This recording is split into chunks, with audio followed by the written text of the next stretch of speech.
Assalamualaikum warahmatullahi wabarakatuh. Alhamdulillahi wa kafa, wassalatu wassalamu ala rasulihil mustafa nabiyina Muhammadin al-mujtaba wa ala alihi wa ashabihi wa man ittaba'ahu bi ihsanin min ahli sidqi wal wafa, amma ba'd. Ma'asyiral muslimin, jamaah salat subuh Masjid Nurul Basirah yang mudah-mudahan senantiasa dikaruniai rahmat dan maghfirah dari Allah Subhanahu wa taala. Pagi hari ini insyaallah kita akan kembali bersama-sama mengkaji hadis-hadis Rasulullah sallallahu alaihi wasallam yang berkaitan dengan hukum, yang terkait banyak dengan bab-bab dalam fikih yang dikumpulkan oleh Ibnu Hajar Al-Asqalani dalam kitabnya Bulughul Maram. Sekitar 4,5 tahun yang lalu kita sudah pernah mulai mengkaji kitab ini dan beberapa hadis yang ada di dalamnya, dan kita masih di bab Thaharah. Nah, mulai hari ini insya Allah kita akan memulai kembali pembahasan hadis-hadis dalam kitab Bulughul Maram ini. Kita akan mulai dari bab wudu dari bab wudu, meneruskan dari apa yang sudah pernah kita kaji pada masa-masa yang lalu.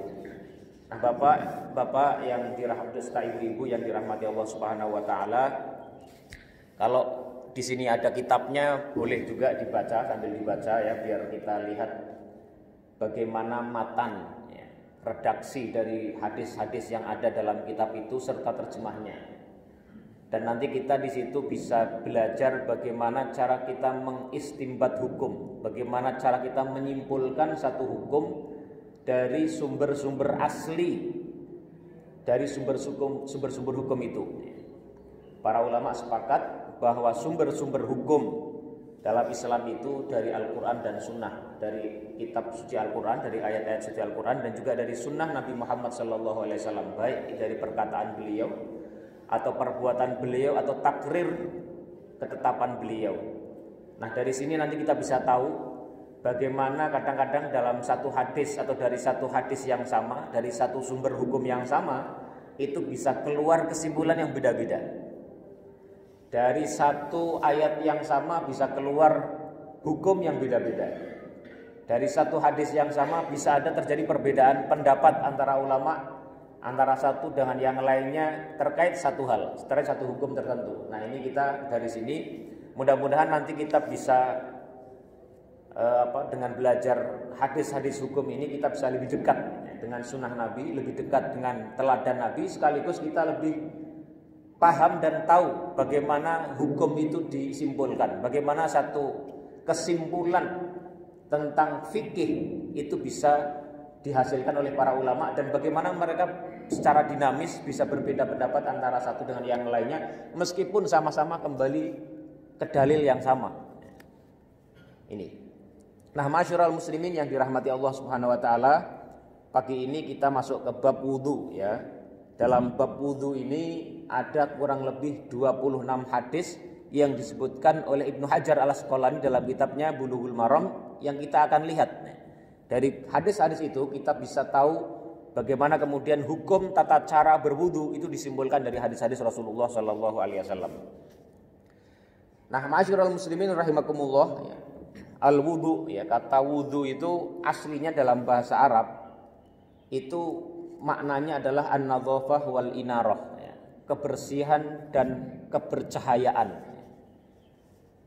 Jadi kalau kita menyebut cahaya matahari itu dhau'us syamsi, cahaya matahari. Jadi kata wudu itu aslinya dalam bahasa Arab artinya adalah bersih dan bercahaya. Jadi kalau kita wudu itu artinya kita sedang membersihkan fisik kita, sekaligus kita berharap nantinya di hari akhirat akan mendapatkan cahaya dari Allah Subhanahu wa taala dari anggota wudu yang kita sucikan. Dan nanti ada hadis yang menjelaskan bagaimana nanti di hari kiamat Allah akan berikan cahaya kepada orang-orang yang berwudu selama mereka hidup di dunia. Dan wudu ini merupakan satu hal yang penting karena menjadi salah satu bagian dari thaharah yang sangat penting, karena tanpa wudu seseorang tidak bisa sholat. Kalau dia berhadas, dia tidak bisa menjalankan ibadah sholat kecuali dia menghilangkan hadasnya itu. Kalau hadasnya hadas kecil itu dengan wudu, ya. Sebagaimana sabda Rasulullah SAW dalam Al-Bukhari dan Muslim, ya. Beliau pernah mengatakan dari Abu Hurairah, la tuqbalu sholatu man ahdatsa hatta yatawaddaa. Tidaklah akan diterima sholat orang yang berhadas sampai dia berwudu, ya, menghilangkan hadasnya itu. Ini. Nah, masyarul muslimin rahimakumullah, hadis pertama dari bab wudu ini, ya, yaitu tentang hukum siwak, hukum bersiwak ketika berwudu. Nah, kita bacakan, ya. An Abi Hurairah radhiyallahu anhu, dari sahabat Abu Hurairah radhiyallahu anhu, an Rasulillah sallallahu alaihi wasallam qala. Dari Rasulullah sallallahu alaihi wasallam qala, beliau bersabda, laula an asyqa ala ummati, kalaulah aku tidak khawatir memberatkan terhadap umatku, ya. Jadi Rasulullah ini seorang nabi, seorang rasul yang sangat sayang sekali kepada umatnya, sangat cinta sekali kepada umatnya. Kalau kita baca di akhir-akhir surat At-Taubah itu, Rasulullah itu harisun alaikum, laqad ja'akum rasulun min anfusikum azizun alaihi ma anittum, harisun alaikum bil mu'minina raufur rahim. Jadi beliau itu punya sifat yang sangat ingin sekali agar kita mendapat kebaikan, terbebas dari keburukan. Harisun alaikum bil mu'minina raufur rahim. Dan juga kemudian terhadap umatnya yang mukmin, yang berislam, yang beriman, raufun rahim, sangat pengasih dan penyayang, sangat penyantun dan penyayang. Jadi saking sayangnya Nabi kepada umatnya, beliau mengatakan laula an asyqa ala ummati, kalaulah tidak khawatir aku akan memberatkan atas umatku, la amartuhum bisiwaki ma'a kulli wudu'in, maka aku akan perintahkan kepada mereka untuk bersiwak beserta setiap wudu yang mereka lakukan. Ini hadis diriwayatkan oleh Imam Malik, Imam Ahmad, An-Nasa'i, dan disahihkan oleh Ibnu Khuzaimah, wa dzakarahul Bukhari ta'liqan, dan disebutkan juga oleh Imam Bukhari dalam kitab sahihnya secara mu'allaq. Nah, masyarul muslimin rahimakumullah, hadis ini jelas, ya, artinya, ya, kalaulah kata Rasulullah SAW, kalaulah tidak aku khawatir bisa memberatkan terhadap umatku, maka aku akan perintahkan kepada mereka untuk bersiwak pada setiap wudu yang mereka lakukan. Ini. Jadi dari hadis ini, ya, para ulama kemudian menyimpulkan bahwa hadis ini menjadi dalil bahwa bersiwak itu diperintahkan. Nah, persoalannya, apakah perintah itu wajib atau tidak? Dalam hadis ini karena Nabi jelas mengatakan, kalaulah tidak aku khawatir siwak itu, kalaulah tidak aku khawatir akan memberatkan kepada umatku, maka akan aku perintahkan, aku wajibkan mereka untuk bersiwak, maka jatuhnya hukum yang dikandung dalam hadis ini bahwa bersiwak pada setiap wudu itu adalah sunnah atau mustahab, disukai. Kalau dilaksanakan itu akan sangat baik dan berpahala, tapi kalau ditinggalkan ya tidak apa-apa. Ini karena ada kalimat laula tadi, ada laula an asyqa ala ummati tadi. Jadi sekali lagi, hukum pertama yang bisa kita simpulkan dari hadis ini adalah bahwa bersiwak dalam setiap wudhu kita itu hukumnya adalah mustahab atau disunahkan. Dan ini adalah menjadi pendapat jumhur daripada ahli ilmu. Bahkan sebagian dari para ulama itu mengatakan telah jatuh ijma', ada kesepakatan dari seluruh ulama yang muktabar, ulama yang dipercaya. Mereka mengatakan bahwa bersiwak dalam setiap wudu itu sunnah. Ini yang pertama. Nah, yang kedua,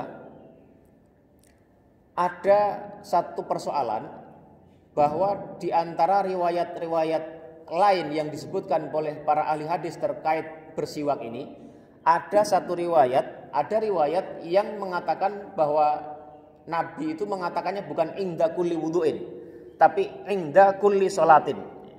Yang Nabi ingin perintahkan kepada umatnya untuk dilakukan dalam bersiwak itu bukan pada setiap wudu, tapi pada setiap sholat. Jadi ada perbedaan riwayat, apakah yang Nabi inginkan atau yang Nabi katakan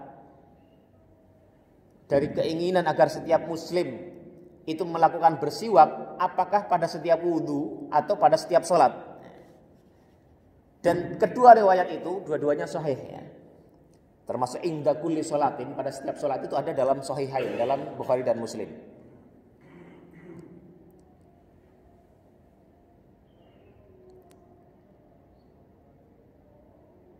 Nah, karena dari itu para ulama berbeda pendapat ya. Apakah yang disunahkan itu pada setiap wudu atau setiap sholat? Ya, jadi dari sini ada perbedaan pendapat yang dimaui atau yang disunahkan bagi setiap muslim untuk bersiwak itu apakah pada setiap wudu atau setiap sholat. Nah, para ulama menyimpulkan karena kedua hadis ini sahih, sama-sama sahih, dan kedua-duanya bisa dijamak, bisa dikumpulkan, maka mereka menyimpulkan bahwa kedua-duanya bisa dilaksanakan, baik pada saat wudu maupun pada menjelang sholat itu disunahkan untuk bersiwak. Jadi kalau kita berwudu, kita bersiwak, itu kita masuk dalam sunnah hadis yang kita bacakan tadi. Kalau kita menjelang sholat kita bersiwak, kita juga masuk dalam sunnah atau tuntunan dari hadis pada versi riwayat yang kedua tadi. Jadi dimanapun kita mau bersiwak, baik mau pada wudu ataupun pada sholat, dua-duanya itu sesuai dengan sunnah Nabi Muhammad SAW. Nah, pertanyaan kedua ya, di situ hadisnya inda kulli wudu'in, itu kalau kita terjemahkan secara harfiah itu pada saat sedang berwudu, inda. Ketika seorang sedang berwudu dia disunahkan bersiwak. Nah, ini apakah kita bisa maknai secara letter seperti itu, bahwa sunnahnya kita bersiwak itu pada setiap kita sedang berwudu, artinya sudah masuk dalam wudu. Nah, ini para ulama itu sebagian berpendapat bahwa an-nasiwaka fi athna'il wudu wa dzalika 'indal madmadati. Jadi sebagian ulama berpendapat bahwasanya yang disunahkan bagi setiap muslim bersiwak itu ketika dia sudah masuk ke dalam kegiatan aktivitas berwudunya, yaitu ketika dia masuk dalam kumur-kumur. Jadi kalau orang wudu nanti ada hadisnya, orang memulai dengan membasuh tangannya dulu, kemudian dia berkumur-kumur ya. Maka disitulah dia mengambil siwak dan menggosok giginya. Ini pendapat yang pertama. Jadi dilakukan kesunahan bersiwak itu pada saat sudah masuk dalam wudu, yaitu ketika orang berkumur-kumur. Ya, karena hadisnya ma'a kulli wudu'in, saat sedang dia berwudu. Namun pendapat yang kedua ya, ini menyatakan bahwa bersiwak itu dilakukan ketika dia memulai berwudu. Jadi ketika sedang akan mulai berwudu, mulai sebelum membasuh tangan, dia sudah mengambil siwak dulu atau mengambil gosok gigi dulu, sikat dulu, kemudian dia menyikat giginya, menggosok giginya. Wa hadza qala bihi jama'atun minal Hanafiyyati wal Malikiyati wasyafi'iyah.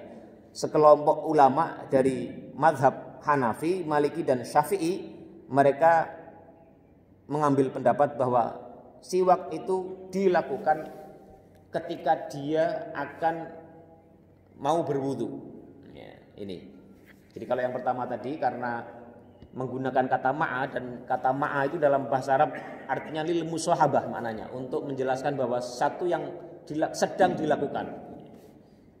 Tapi yang pendapat yang kedua tadi menyatakan bahwa itu dilakukan menjelang berwudu. Nah, bagaimana kita menyikapi dua pendapat ini?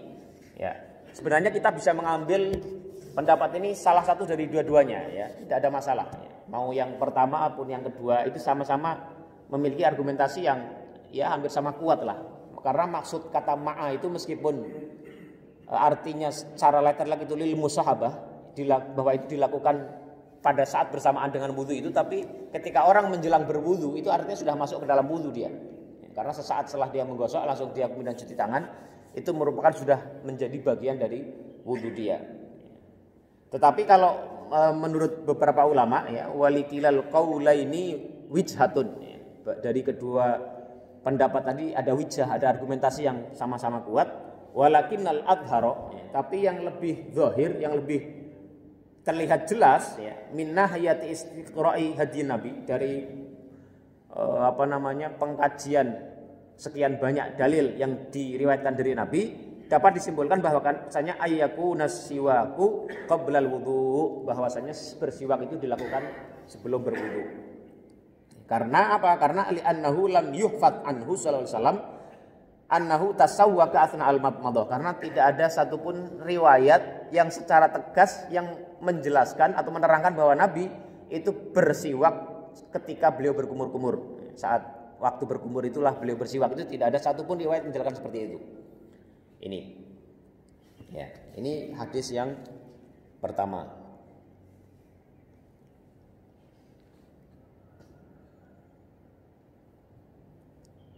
Nah, kemudian yang ketiga ya, hukum yang bisa disimpulkan dari hadis ini dan juga hadis yang tadi disebutkan mengenai sunnahnya wudu ketika sholat ya. Yustafadu mimma taqaddama anna siwaka masnunun indal wudu'i wa inda fi'li sholat, bahwa bersiwak itu disunahkan baik dalam berwudu maupun dalam bersolat. Jadi kalau kita mau wudu atau sedang wudu kita bersiwak itu dapat sunnah sekali lagi, dan sama ketika mau sholat kita bersiwak itu kita juga dapat kesunahan ya. Ini hadis yang pertama. Hadis yang kedua, ini tentang bagaimana caranya wudu Nabi Muhammad SAW. An Humrana, dari Humron. Humron ini nama aslinya Humron bin Abban bin Khalid, seorang tabi'in yang kalau dalam ahli hadis disebut sebagai seorang tabi'in yang fiqh, seorang tabi'in yang terpercaya dalam meriwayatkan hadis. Beliau adalah aslinya seorang hamba sahaya yang dibebaskan oleh Utsman bin Affan radhiyallahu anhu. Maka di sini beliau meriwayatkan hadis ini itu dari sahabat Utsman. An Humrana, dari seorang tabi'in yang bernama Humron, anna Utsmana radhiyallahu anhu, bahwasanya Utsman bin Affan ya radhiyallahu anhu, ini khalifah yang ketiga, da'a biwadu'in, beliau meminta seseorang untuk mengambilkan atau didatangkan air wudu. Jadi kalau kita menyebut wudu'un itu adalah perbuatan kita melakukan aktivitas bersuci, ya, wudu yang kita ketahui. Kalau disebut wadu'un itu adalah airnya atau alat untuk berwudu. Ya, da'a biwadu'in, beliau meminta didatangkan air wudu ya. Faghasala kaffaihi thalatha marratin, maka kemudian beliau membasuh telapak tangannya 3 kali. Tsumma matmadha, kemudian beliau berkumur-kumur. Wastan syaqqa, dan beliau mengambil air, menyedot air ke dalam hidung, pertengahan hidung beliau. Wastan thara, kemudian mengeluarkan air tersebut. Di sini tidak disebutkan berapa kali beliau melakukan ini, tapi dalam hadis lain dijelaskan bahwa matmadhah ya, berkumur-kumur, istinsyak, menyedot air ke dalam hidung, wastanthara, dan juga mengeluarkannya kembali, itu dilakukan 3 kali. Jadi cara wudu yang benar itu ya, setelah berkumur-kumur istansyaqa, ya, menyedot air. Jadi istinsyak itu bukan, kalau sebagian orang kita kadang suka melihat itu kalau wudu hanya begini-begini aja. Nah, itu sebenarnya kurang sempurna. Karena yang sempurna itu adalah kita mengambil air kemudian menyedotnya ke dalam, kemudian dikeluarkannya lagi. Itu akan lebih membuat, selain lebih cocok dengan sunnah, itu lebih membuat hidung kita lebih bersih ya. Bukan hanya dengan air diusap gini aja ya, enggak. Ini ya. Tsumma ghasala wajhahu thalatha marrat. Kemudian beliau membasuh wajahnya 3 kali. Tsumma wasala yadahul yumna ilal mirfaqi salasa marat. Kemudian membasuh tangannya ya, sampai ke siku ya, al mirfaq. Al mirfaq itu ini ya. Ya, 3 kali. Tsumma yusra mithla dzalik. Kemudian juga membasuh tangan lengan ya, beliau 3 kali. Tsumma masaha bi ra'sihi. Kemudian beliau mengusap kepalanya. Jadi kalau yang tadi mulai telapak tangan sampai tangan itu dibasuh. Artinya membasuh itu mengalirkan air ke seluruh anggota tubuh yang dibasuh itu. Tapi kalau yang kepala itu cukup mengusap saja. Tsumma masaha bi ra'sihi. Kemudian beliau mengusap kepalanya. Tsumma ghassala rijlahul yumna ilal ka'bain. Kemudian beliau membasuh kaki kanan beliau ilal ka'baini sampai ke Ka'bain itu tulang yang menonjol mata kaki ya, sampai mata kaki ya, salah sama rotin juga 3 kali. Tsummal yusra, kemudian membasuh yang kiri juga misla dzalika, sama seperti itu yaitu 3 kali. Tsumma qala, kemudian Utsman radhiyallahu anhu mengatakan ra'aitu Rasulullah sallallahu alaihi wasallam tawaddu'a nahwa wudu'i hadza. Aku pernah melihat Rasulullah sallallahu alaihi wasallam berwudu sebagaimana wuduku ini. Al hadis muttafaqun alaih. Hadis ini diriwayatkan oleh Al Bukhari dan Muslim. Jadi hadis ini riwayatkan dari Utsman bin Affan radhiyallahu anhu. Beliau mengatakan inilah yang beliau lihat dari tata cara bagaimana Rasulullah sallallahu alaihi wasallam melakukan ibadah wudu ya. Jadi ada satu rukun ya, yang tidak disebutkan dalam hadis ini yaitu berniat ya. Karena berniat itu tidak kelihatan. Tetapi kewajiban berniat itu sudah digariskan dari hadis lain yaitu innamal a'malu binniyat wa innamal likulli imri'in ma nawa ya. Bahwa setiap segala sesuatu itu tergantung kepada niat, harus diniatkan. Maka dasar niat itu tidak ada dalam hadis ini ya, tapi dijelaskan melalui hadis innamal a'malu binniyat. Jadi kalau kita wudu, kita mulai dengan berniat bersamaan dengan saat kita melakukan aktivitas pertama dari wudu itu yaitu membasuh tangan, dan selanjutnya dan saja seperti dijelaskan daripada hadis riwayat Utsman bin Affan radhiyallahu anhu tadi. Ini ya. Jadi dari hadis ini itu disimpulkan huwa ahadul ahadits allati bayyanat sifata wudu'in nabi alal kamal. Jadi hadis ini menjelaskan bagaimana sifat wudu Nabi secara sempurna. Dan para ulama mengatakan bahwa hadis ini itu adalah aslun azimun fi sifatil wudu. Hadis ini merupakan dasar yang agung ya, dasar yang utama terkait dengan bagaimana sifat wudu yang benar sesuai dengan sunnah Rasulullah Sallallahu Alaihi Wasallam. Ini hadis ini juga menjadi dasar bolehnya jawazul isti'anati fi ihdari ma'il wudu. Bolehnya seseorang itu meminta tolong orang lain untuk membantu menghadirkan atau mendatangkan air wudunya.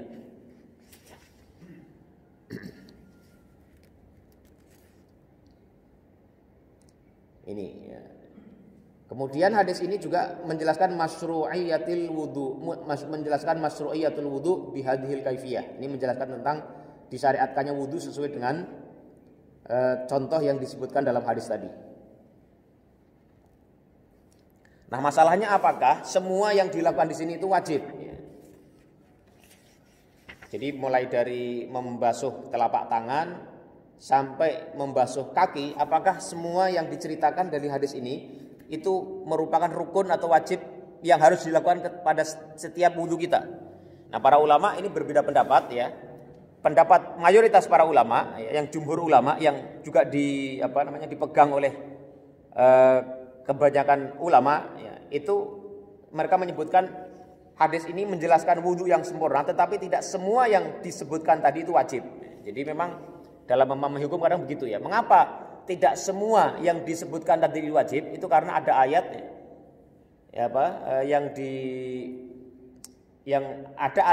yang menyebutkan ya, tentang wudu yang mana dalam ayat tersebut tidak disebutkan semua aktivitas yang ada dalam hadis ini ya, yaitu ya ayyuhalladzina amanu idza kuntum ila sholati faghsilu wujuhakum wa aydiyakum ilal marafiqi wamsahu bi ru'usikum wa arjulakum ilal ka'bain. Jadi dalam ayat itu disebutkan wahai orang-orang yang beriman, kalau engkau mau sholat maka basuhlah wajahmu. Jadi dimulai dari wajah, bukan dari tangan. Faghsilu wujuhakum wa aydiyakum ilal marafiqi, dan juga tangan kalian sampai ke siku-siku kalian, wamsahu biruusikum, dan usaplah kepala-kepala kalian, wa arjulakum, dan basuhlah. Ini wa arjulakum itu kalau kita bacanya wa arjulikum itu kembali kepada mengusap, tapi kalau wa arjulakum kembali kepada membasuh. Jadi makanya kita bacanya wa arjulakum, maka dia harus dibasuh sesuai dengan hadis ini juga. Nah artinya aktivitas-aktivitas yang tidak disebutkan dalam ayat ini maka hukumnya bukan wajib. Karena apa? Karena tidak disebutkan di dua dalil yang sama ini. Jadi sama-sama dalil tentang wudu, tapi yang di ayat Al-Quran itu tidak menyebutkannya dimulai dari membasuh wajah, sementara dari hadis ini disebutkan dari mengusap, dari membasuh tangan. Jadi sama dengan sholat, dalam sholat juga ada beberapa dalil yang hadisnya macam-macam yang menunjukkan bagaimana Nabi sholat misalnya. Tetapi ada satu hadis lain ketika Nabi meminta seseorang untuk mengulangi sholatnya, Nabi menjelaskannya dengan satu tata cara yang itu disebutkan tidak secara lengkap seperti persis apa yang Nabi lakukan. Itu artinya apa yang Nabi lakukan itu tidak semuanya wajib. Meskipun beliau mengatakan shollu kama ra'aitumuni usolli, bahwa apa yang Nabi lakukan dalam sholat itu tidak harus dicontoh oleh kita semuanya, tapi karena Nabi suatu ketika pernah menjelaskan bagaimana cara sholat yang benar, yang memenuhi syarat rukunnya sholat itu sah, Nabi tidak menyebutkan semuanya seperti apa yang pernah beliau lakukan. Makanya tidak semua yang Nabi lakukan, bagaimana cara Nabi sholat, itu hukumnya wajib. Ini jadi cara mengambil hukumnya begitu. Makanya kalau ada ulama yang menulis sifat sholat Nabi misalnya, itu tidak semua yang di situ itu wajib. Karena Nabi pernah memerintahkan salah seorang sahabat ketika dia sholat, Nabi mengoreksinya, Nabi menjelaskannya tidak selengkap apa yang pernah Nabi lakukan. Jadi cara mengambil hukumnya begitu. Sama dengan cara ini, Nabi mencontohkan sebagaimana riwayat Utsman cara wudu beliau, tetapi ada ayat yang menjelaskan bagaimana cara wudu. Cara wudu itu adalah memulai dengan wajah, kemudian tangan, mengusap kepala dan kaki. Itu artinya yang wajib itu standarnya begitu minimal. Kemudian kalau mau sempurna maka sesuai dengan hadis tadi. Jadi begitu. Salat juga begitu, yang sahnya sesuai dengan bagaimana cara Nabi mengajarkan kepada orang tadi, sahabat yang salatnya dikoreksi oleh Nabi. Tapi kalau mau sempurna itu adalah seperti yang sesuai Nabi Muhammad SAW contohkan. Ini. Jadi kalau kita melihat ada orang yang tidak sama persis dengan bagaimana cara Nabi salat, tapi memenuhi unsur-unsur yang Nabi ajarkan kepada sahabat tadi, maka salatnya sudah sah. Nah, nilai kesempurnaannya itu yang nanti akan dipertanyakan, apakah sempurna 100% atau 90% atau 80% dan seterusnya. Ini Ini bagaimana tata cara wudu Nabi Muhammad SAW sebagaimana diriwayatkan oleh Utsman bin Affan radhiyallahu anhu. Nah, kemudian hadis ini juga menjelaskan bahwa setiap gerakan wudu itu secara umum disunahkan dilakukan secara berulang 3 kali. Meskipun ada riwayat lain yang menyebutkan Nabi itu kadang-kadang melakukannya tidak 3 kali. Jadi hadis ini menjelaskan kalau kita membasuh membasuh tangan, kemudian berkumur-kumur di hadis yang kita sebutkan tadi tidak disebutkan, tapi ada hadis lain yang menyebutkan Nabi berkumur-kumur juga 3 kali. Menyedot air ke hidung, istinsak dan istintar juga 3 kali, kemudian membasuh wajah 3 kali, membasuh tangan juga 3 kali, mulai dari kanan ke kiri, kemudian mengusap kepala. Nah, ini mengusap kepala di sini tidak disebutkan berapa kali. Nanti ada perdebatannya apakah cukup sekali atau 3 kali juga, dikiaskan dengan seluruh perbuatan wudu yang lain yang semuanya adalah 3 kali. Kemudian membasuh kaki 3 kali. Nah ini hadis ini al-haditsu dalilun ala istihbabit taslits, disunahkannya melakukan gerakan wudu tadi masing-masing 3 kali, sesuai dengan apa yang disebutkan 3 kali di situ.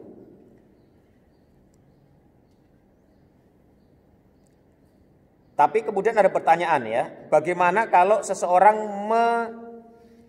membasuh anggota wudhu yang tadi disebutkan 3 kali, tapi dilakukannya lebih dari 3 kali. Ya.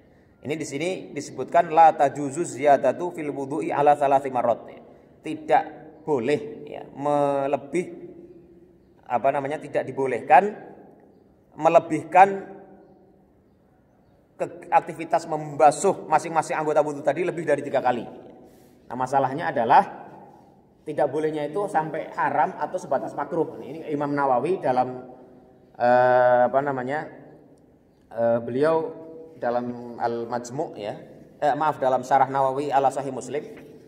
Dalam syarah beliau terhadap Sahih Muslim, beliau mengatakan bahwa ijma' para ulama al-ijma'u ala karahati ziyadati ala salat. Para ulama sepakat makruhnya kita melebihkan jumlah ya, yang tadi ya, membasuh tangan, membasuh muka itu lebih dari 3 kali.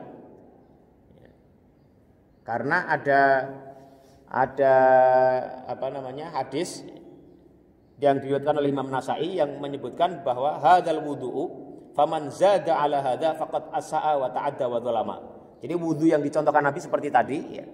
Dan faman zada ala hadza, dan orang yang terlalu berlebih-lebihan ya, misalnya membasuh tangannya sampai 4 kali atau 5 kali, itu tidak disukai alias makruh ya, ini.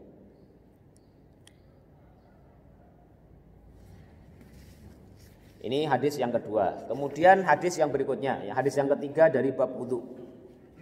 Tadi kalau ada hadis yang disebutkan masaha ra'sahu, ya, mengusap kepalanya, itu tidak disebutkan sekali atau 3 kali, maka hadis yang ketiga ini menjelaskan ya, berapa kali mengusap kepala. An Aliin radhiyallahu anhu, dari sahabat Ali radhiyallahu anhu, qala, beliau mengatakan wa masaha bi ra'sihi wahidatin. Ketika beliau bercerita tentang sifat wudu Nabi, beliau mengatakan wa masaha bi ra'sihi wahidatan, bahwa Nabi Muhammad SAW ketika mengusap kepalanya itu cukup sekali. Ya. Jadi hadis ini menjadi dalil bahwasannya mengusap kepala itu marrah wahidah, hanya sekali saja. Ya. Wa annahu la yukarraru mashuhu kama yukarrarul ghuslu. Jadi tidak disunahkan mengusap kepala itu 3 kali seperti disunahkan dalam setiap membasuh dari anggota wudu ya.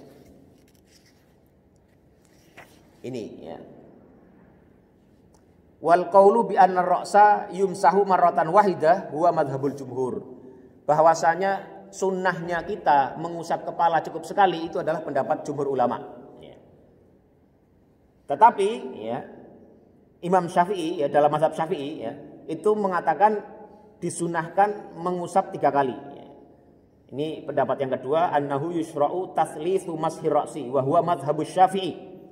Jadi kalau mazhab jumhur dari Hanafiyah, Malikiyah dan juga yang kuat dari Hanabilah, Hambaliyah, itu mereka mengatakan mengusap kepala cukup sekali. Ya, kalau kita wudu itu cukup sekali mengusap kepala. Tetapi kalau dalam mazhab Syafi'i itu pendapat yang kuat, disunahkan mengusap kepala 3 kali. Tetapi wa wahidatun tujzi'uhu, tapi sekalipun kalau dilakukan hanya sekali itu juga sudah memenuhi syarat, sudah mencukupi. Nah, apa yang menjadi argumentasi mazhab Syafi'i bahwa mengusap kepala itu 3 kali? Yang pertama adalah ada hadis lainnya. Hadis Utsman tadi ya. Yang di riwayat lain itu disebutkan ya, ini riwayatnya disebutkan dalam Muslim bahwa ala urikum wudu Rasulullah SAW tsumma tawaddu'a salasan, bahwa Rasulullah itu berwudu 3 kali. Jadi dalam satu riwayat lain, dalam riwayat Utsman tentang wudu ya, Nabi itu disebutkan wudu Rasulullah itu semuanya 3 kali. Memang dalam hadis ini tidak disebutkan secara rinci apakah kepala itu termasuk yang 3 kali. Itu tidak disebutkan secara eksplisit. Tetapi dari dalil ini mazhab Syafi'i berargumentasi bahwa itu menjadi bukti atau dalil yang umum bahwa semua aktivitas wudu, mau dari membasuh tangan sampai membasuh kaki, semuanya dilakukan 3 kali. Ini argumentasi mazhab Syafi'i.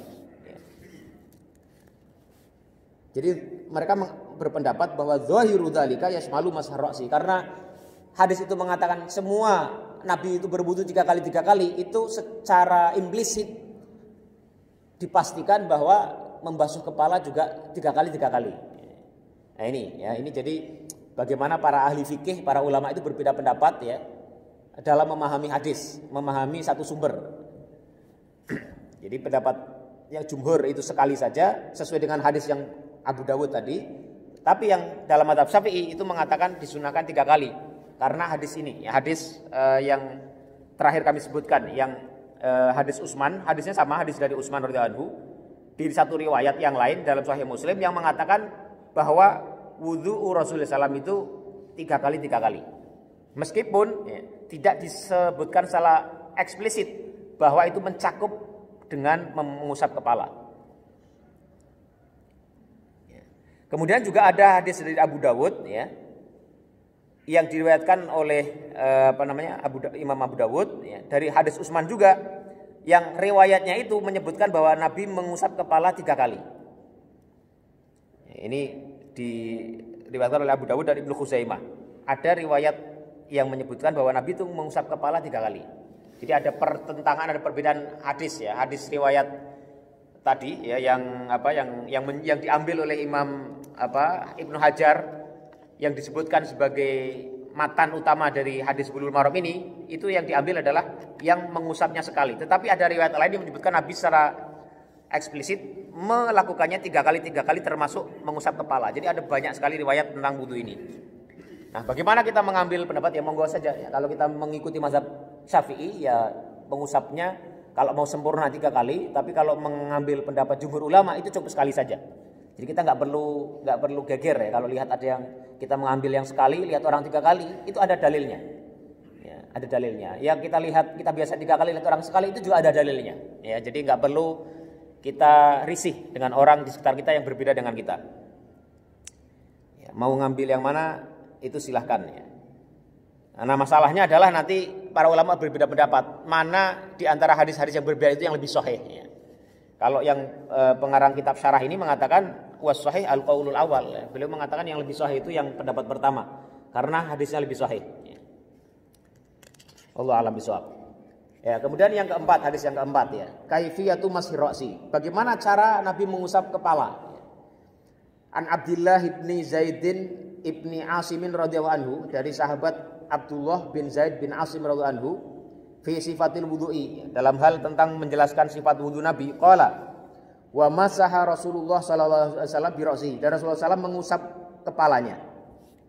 Fa aqbala bi yadayhi wa adbara, maka kemudian beliau cara mengusap kepala adalah fa aqbala bi yadayhi wa adbara. Kata aqbala itu artinya memajukan, wa adbara dan memundurkan. Jadi ini satu hadis ini kata aqbala wa adbara itu bisa dimaknai dengan 2 hal. Kalau kita maknainya dengan memajukan, itu artinya dari belakang ke depan, set, kemudian memundurkan, kemudian ke belakang. Ya, ini fa aqbala wa adbara. Tapi kata aqbala dan adbara itu juga bisa memulai dari yang awal, yang depan. Jadi bisa berarti mengedepankan, ya, memajukan, ya, membawa tangan itu maju, kemudian mundur. Tapi juga bisa dimaknai memulai dari depan, yaitu mengusap dari depan, set, kemudian ke belakang. Dan dari belakang ke depan. Ini, jadi dari satu hadis yang sama itu bisa dimaknai dengan 2 makna yang berbeda. Karena kata akbala dan adbara itu maknanya bisa memajukan, ya, maksudnya adalah dari belakang ke depan, atau bisa dimaknai memulai dari depan kemudian ke belakang. Jadi kalau dalam hadis ini ya diriwayatkan oleh Bukhari dan Muslim, diriwayatkan bahwa Nabi itu akbala biyadahi wa adbara, memulai dari depan dan kemudian ke belakang atau ke belakang dan ke depan.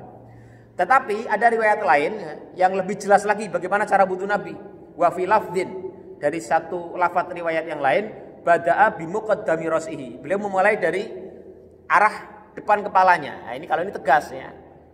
Beliau mulai dari depan, kemudian hatta dhahaba bihima ila qafahu. Kemudian beliau memperjalankan telapak tangan ini ila qafahu. Qafahu itu ujung dari kepala atau tengkuk ya. Set dibawa ke belakang, set, kemudian tsumma raddahuma ilal makan alladzi bada'a minhu. Kemudian Rasulullah mengembalikannya, kedua tangannya itu ke tempat di mana beliau mulai. Jadi Rasulullah SAW itu kalau berwudu itu selalu seperti ini, yaitu dengan cara menaruh tangannya itu di kepala, kemudian mengusapkannya ke belakang ila qafahu, ya, ke tengkuknya, ke ujung dari kepala ini, kemudian memajukan lagi ke depan, di mana beliau mulai. Ini cara Nabi mengusap kepala. Ya. Tapi kalau tadi ya hadis yang di awal tadi itu kata akbala wa adbaro itu bisa dimaknai dua, tapi kalau yang satu riwayat lain yang lebih tegas itu memulainya dari depan, kemudian tarik lagi ke depan, Nah, itu cara Nabi mengusap kepala beliau. Nah, hadis ini menjadi dalil bagi orang yang mengatakan wajibnya mengusap kepala secara keseluruhan. Ya, jadi secara seluruh kepala itu diusap, ya, seperti cara Nabi mengusap tadi. Ini pendapat dari Imam Malik dan juga Al-Masyhur an Ahmad. Dalam riwayat Imam Ahmad ini yang masyhur. Juga beberapa ulama yang lain. Tetapi ya, dalam mazhab Syafi'i, ya, qalat asy-Syafi'iyyatu ashabur ra'i. Dalam mazhab Syafi'i, mereka mengatakan yujzi'u mashu ba'di ra'si. Dibolehkan ya, mengusap sebagian dari kepala saja. Ya. Bahkan dalam mazhab Syafi'i, yakfi ma yaqa'u alaihi ismal mashi wa in qalla. Jadi kalau dalam mazhab Syafi'i mau mengusap sedikit pun itu boleh. Jadi tidak harus seperti tadi. Jadi yang tadi itu menjadi ukuran kesempurnaan. Tapi kalau ukuran keabsahan itu cukup sedikit. Misalnya mengusap, ambil tangan sedikit diusap gitu aja itu sudah cukup dalam mazhab Syafi'i. Makanya kalau kita lihat orang cukup ini diusap gini aja, itu dalam mazhab sudah boleh. Apa argumentasinya? Karena dalam ayat tadi, ayat wudu itu bunyinya wamsahu biruusikum, dan usaplah kepala kalian. Di situ ada ba di situ. Ba itu dalam bahasa Arab itu bisa berarti litab'id, ya, untuk menjelaskan sebagian. Jadi yang wajib itu cukup sebagian kepala saja. Jadi kalau kita mengusap sedikit saja itu sudah cukup dalam mazhab Syafi'i. Nah, ini pendapat para ulama, ya. Dua kelompok ini terbagi dua, yaitu yang satu mengatakan wajib hukumnya mengusap seluruh kepala sebagaimana dicontohkan Nabi dalam setiap wudunya. Nabi tidak pernah wudu kecuali dengan cara tadi, mengusap dari depan kemudian ke belakang secara keseluruhan. Tapi menurut Imam Syafi'i, ya, mazhab Syafi'i itu tidak wajib.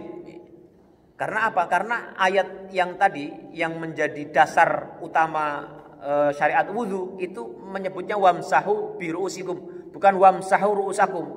Kalau ayat yang berbunyi wamsahu ruusakum, usaplah kepala kalian, maka jelas itu, ya. Contohnya begitu, maka wajib mengusap kepala seluruhan. Tapi karena wamsahu biruusikum ada kata ba di situ, ada huruf ba di situ, huruf jar ba, ya. Wamsahu biruusikum, dan ba di situ menurut mazhab Syafi'i disebutkan litab'id untuk menjelaskan sebagian, maka menurut mazhab Syafi'i dan beberapa ashabur ra'i mereka mengatakan cukup mengusap sedikit saja dari kepala itu sudah sah.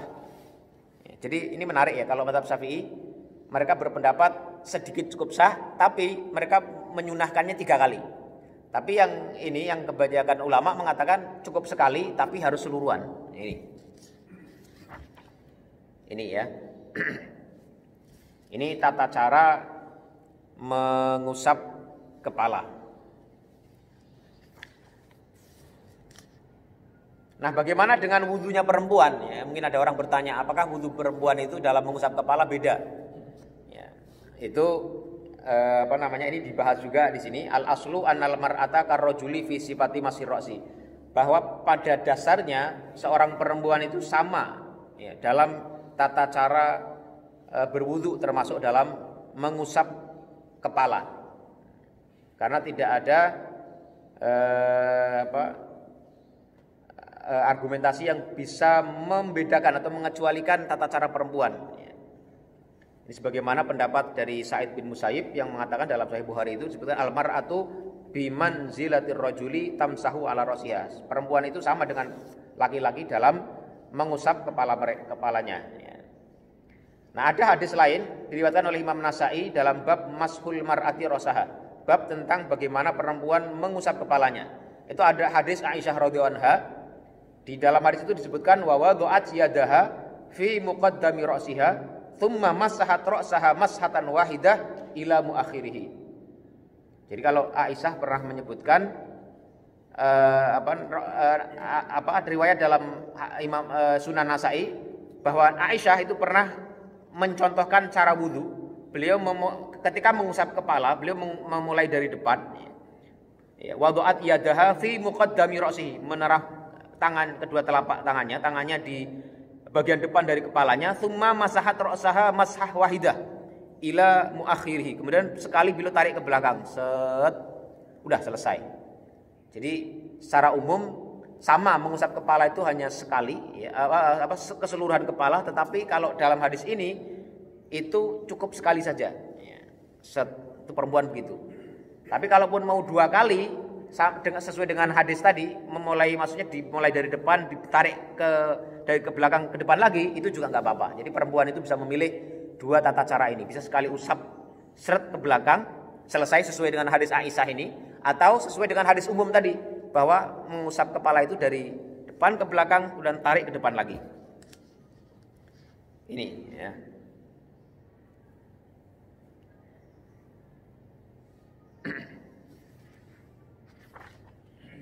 Kemudian hadis yang kelima ya.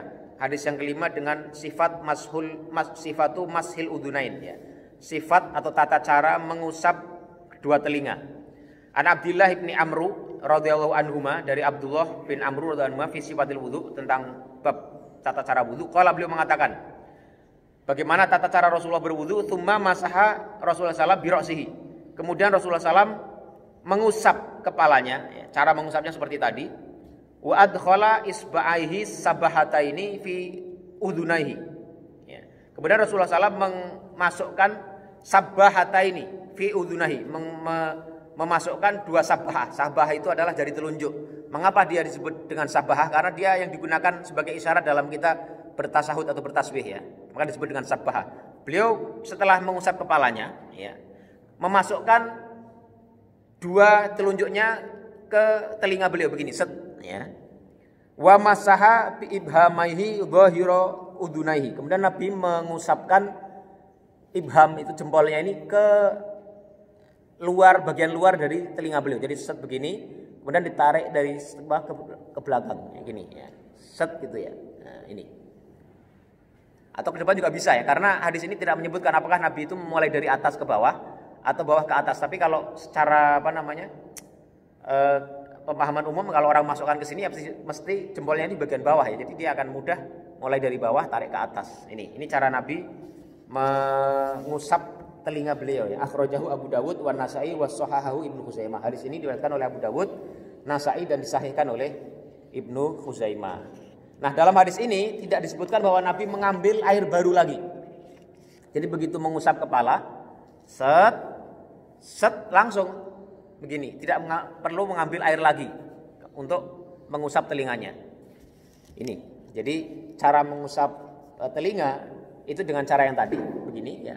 Dan airnya itu tidak perlu mengambil air yang baru lagi. Ya, tapi itu adalah air yang tersisa dari kita mengusap kepala. Meskipun ada riwayat lain yang menyebutkan bahwa Nabi mengambil air baru. Tetapi riwayat ini adalah riwayat yang lebih sahih. Bagaimana cara wudu Nabi, yaitu tidak perlu, ketika mengusap telinga itu tidak perlu mengambil air yang baru lagi. Ini mau lanjut atau selesai, Pak? Selesai. Silakan kalau ada yang ingin menambahkan atau bertanya, silakan. Ya.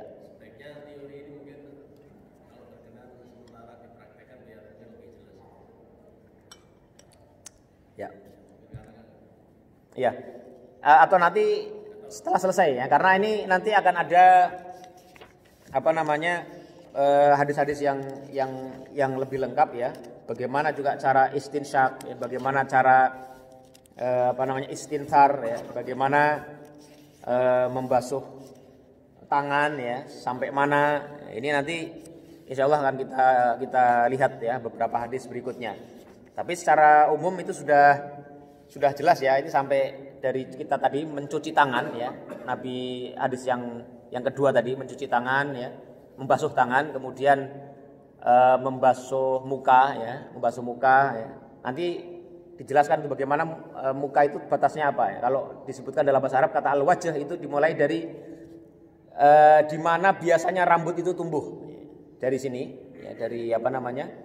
Tempat biasa rambut. Bagaimana kalau orang botak apakah itu disebut wajah? Ya enggak loh. Jadi umumnya rambut kan dari ubun-ubun sini ya, dari ubun-ubun itu sampai ke bawah sini, janggut dagu. Nah, itu kepala wajah. Jadi kalau kita mengusap membasuh wajah itu kita alirkan air dari kepala sampai sini ya, sampai ke bawah janggut sini. Nanti ada juga hadis yang menyebutkan kalau orang berjenggot itu disunahkan untuk menyela-nyela ya. Kalau jenggotnya tebal, tapi kalau cuma beberapa helai ya nggak harus disela-sela. Jadi membasuh itu udah otomatis akan nyampe itu ke sini ya. Tapi kalau orang punya jenggot lebat, dia harus disela-sela. Di sela-sela agar airnya itu masuk ke tempat di mana rambut itu tumbuh, rambut jenggot itu tumbuh. Itu.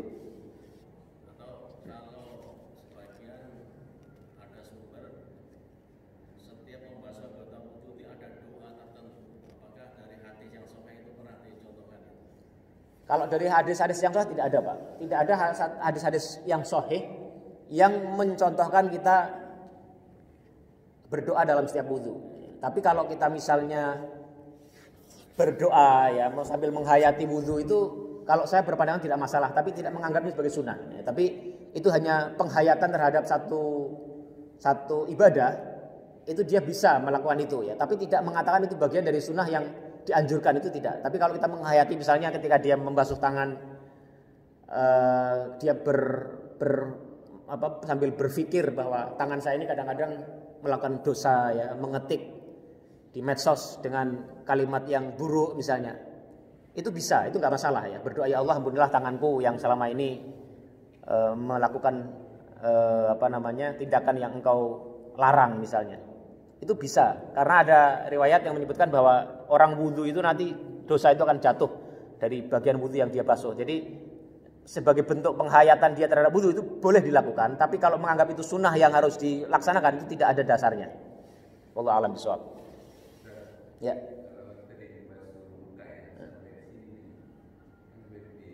Iya di sini ya, janggut sini ya. Sini bawah.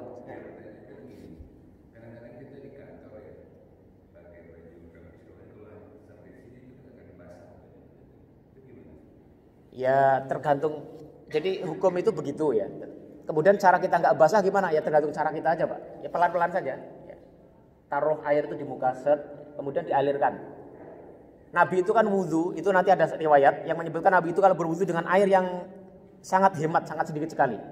Dalam riwayat ada yang menyebutkan satu mud itu kira-kira 2/3 liter. Ya. Berapa nih? Ini kalau 2/3 liter itu kira-kira ya seginilah mungkin ya.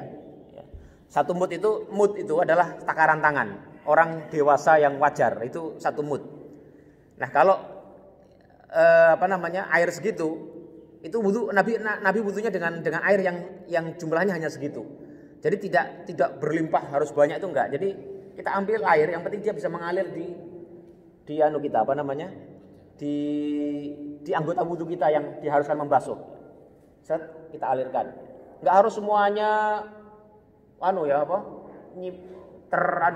air itu semuanya nyiprat ke semuanya, enggak ya, tapi cukup dialirkan ke depan, kemudian kita ratakan ke seluruh muka kita.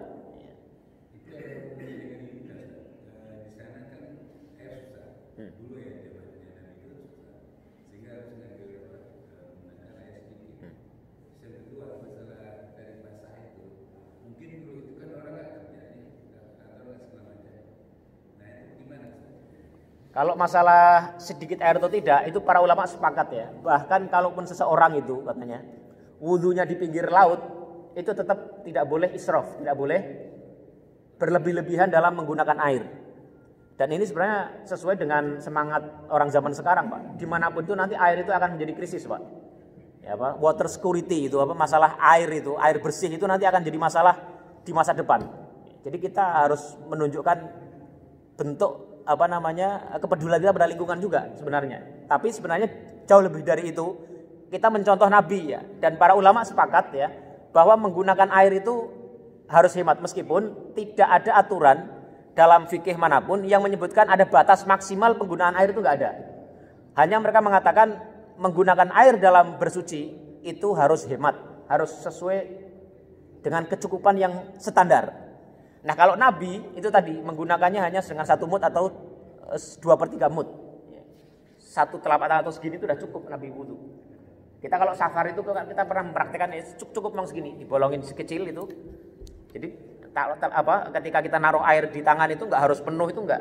Air ada cukup ini kita alirkan ke depan, kita usapkan semuanya, itu sudah memadai sebagai bentuk membasuh, bukan mengusap. Kalau mengusap itu hanya tangan basah, kita usap seperti mengusap kepala itu namanya mengusap. Tapi kalau membasuh itu harus ada air yang bisa kita alirkan di tempat di mana kita wudu. Sama juga tangan juga. Kita dengan air di telapak tangan satu begini kita alirkan ya ke bawah, kemudian kita usap semuanya, itu sudah memadai dari membasuh anggota tangan kita. Nah, mengenai tadi dulu orang tidak ngantor, tidak bekerja itu kan pikiran kita ya. Itu tidak pernah dibahas dalam bab fikih apakah kalau kita ngantor cara wudu kita beda, itu enggak ada. Memang kalau dalam bayangan Bapak sendiri wudu yang enak itu gimana, Pak? Yang tidak mengganggu tidak mengganggu pakaian kerja kita.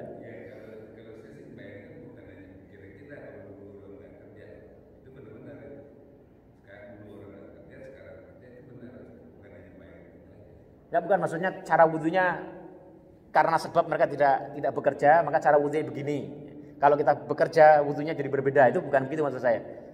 Jadi tidak ada dalam bab fikih dari masa lampau sampai kontemporer, ya kita fikih kontemporer tidak ada yang menjelaskan bahwa orang kalau pakai jas, pakai dasi, cara wudunya beda, itu enggak ada. Jadi sama saja.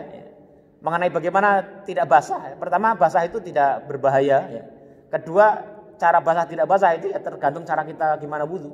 Jadi cara menyipratkan air itu juga enggak harus keras, ya, dilempar itu cukup set gini, taruh di atas ini ya. Kita mulai dari sini dialirkan, diratakan air kita di muka kita, itu sudah mencukupi. Ya, gimana Pak? Masih ganjel?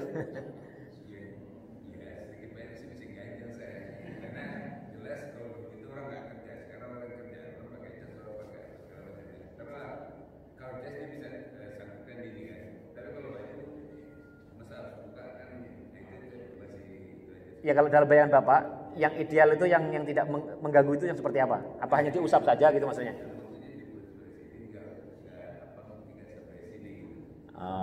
Oh gitu, maksudnya ke bawahnya.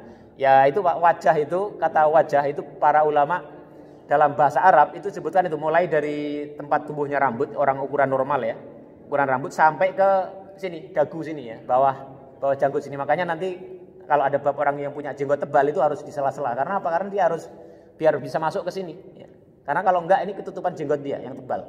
Itu. Ya gitu Pak, aturan fikihnya begitu. Tidak ada satupun pendapat fikih, saya belum pernah ketemu ya, baik kitab fikih yang dikarang oleh ulama kontemporer yang itu tadi membahas kalau orang yang bekerja ada kesulitan, enggak ada. Enggak. Jadi semua sama ya, semua sama. Ya Pak, tadi ingin bertanya gimana Pak?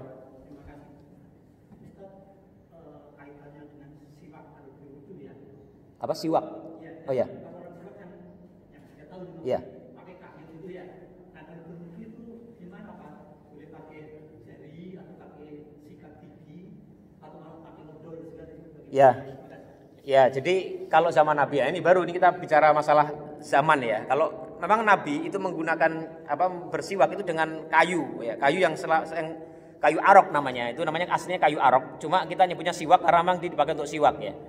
Nah, itu kayu itu memang biasanya di zaman dulu belum ada PT orang tua yang menerbitkan membuat sikat gigi namanya formula ya, atau Pepsodent, itu enggak ada. Jadi Nabi dan para sahabat menggunakan kayu itu ya. Dan memang terbukti secara ilmiah kayu itu memiliki zat yang juga bermanfaat untuk mulut dan bisa membersihkan mulut. Jadi itulah yang dipakai. Nah, masalahnya kalau sekarang kita bagaimana? Kalau kita menggunakan siwak itu maka bagus. Pertama, itu sesuai dengan sunnah. Yang kedua, dia juga manfaatnya juga jelas, ya, bisa membersihkan mulut dan sehat untuk kesehatan mulut.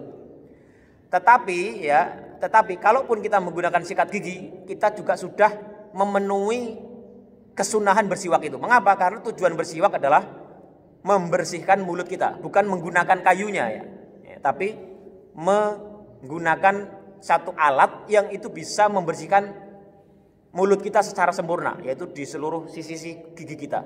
Nah, bagaimana dengan jari? Kalau jari itu juga bisa berfungsi sebagai pembersih tambahan untuk mulut kita di luar kumur-kumur, ya kan? Ya itu bisa masuk tapi tidak sempurna daripada yang tadi ya. Jadi kalau kita pakai alat bantu itu kan pertama dia bisa membersihkan sudut-sudut gigi yang tidak terjangkau dengan jari kita karena lebih kecil biasanya ya. Kemudian yang kedua dia memiliki aspek kalau kayu siwak itu dia selain punya zat yang bisa bermanfaat untuk gigi kita, tapi juga tidak bisa menghilangkan bau mulut, ya, menyerap bau mulut. Tapi ini tidak disebutkan dalam hadis, tapi itu bagian dari hikmah dari menggunakan kayu itu. Nah, karena itulah maka prinsip dasar dari bersiwak itu adalah bagaimana kita membersihkan mulut kita secara lebih sempurna yang tidak bisa dijangkau dengan hanya berkumur-kumur. Ya. Jadi kalau kita menggunakan jari kita itu bisa mendapatkan kesunahan daripada bersiwak, tetapi tidak sesempurna kita menggunakan alat bantu siwak atau menggunakan sikat gigi. Wallahu a'lam bishawab. Jelas Pak ya? Ya, ada yang lain Pak? Ada yang lain? Sebelum kita tutup? Ya. Ya. Iya.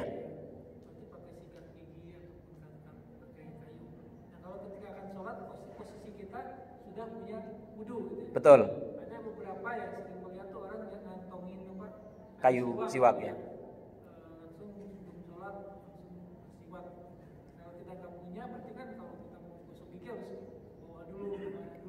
Iya betul. Jadi siwak itu lebih praktis ya, lebih praktis. Dan dia tidak bau tidak bau mulut. Ya. Jadi kalau pakai tangan kan, ya menurut saya kalau pas wudu pakai tangan itu bisa membantu bersihkan. Karena tujuan utama bersiwak adalah membersihkan mulut kita. Tapi kalau mau sholat kita kita kayaknya kurang kurang etis lah kita mau sholat tangan kita mulut itu orang mungkin bisa jijik juga. Jadi kalau dalam wudu itu bisa dipakai ya, tapi kalau dalam sholat ya mending nggak usah. Karena itu sunnah juga, daripada tangan kita nanti juga dilihat orang juga kayaknya kurang elok gitu ya. Kenapa? Ya betul salaman, orang yang lihat jadi jengah juga mungkin wah salaman ini. Iya, jadi kalau pas wudu kan dia akan tercuci juga kemudian ya dengan membasuh tangan dan lain-lainnya. Ya itu kalau dengan siwak itu jauh lebih praktis ya. Para imam-imam itu kalau di Saudi biasanya mengantongi siwak itu. Ya. Itu contoh yang baik yang kita mungkin tidak bisa mengikutinya dengan konsisten. Kadang kita bisa tapi kadang nggak ke bawah dan lain-lain. Wallahu a'lam bishawab. Ada yang lain Pak? Kalau nggak ada, ya silakan. Ya.